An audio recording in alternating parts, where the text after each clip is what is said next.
Did you know that almost 99% of people breathe the wrong way? And when anxiety or panic hits, our breathing gets even more shallow. The body doesn't get enough oxygen, the brain sends out danger signals, and the anxiety only grows stronger. But here's the good news: you can calm your body and mind in less than a minute with the right kind of breathing. So let's try it together right now. Place one hand on your chest and the other one on your belly. Take a deep breath in with your stomach.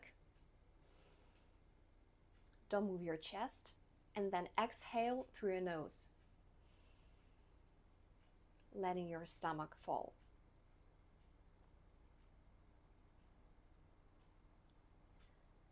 Let's repeat this 5 times together. Ready? Breathe in and out. Breathe in through your nose, letting your stomach rise, and breathe out slowly and softly. Again, breathe in and breathe out.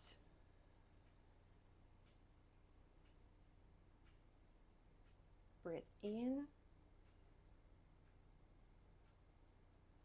breathe out. And the last time, breathe in and breathe out. Only 5 to 10 breaths like this and your brain receives a signal. You are safe. Anxiety begins to fade. Save this video so you can use it anytime you feel stressed. And don't forget, like and subscribe for more quick tips to stay calm and focused.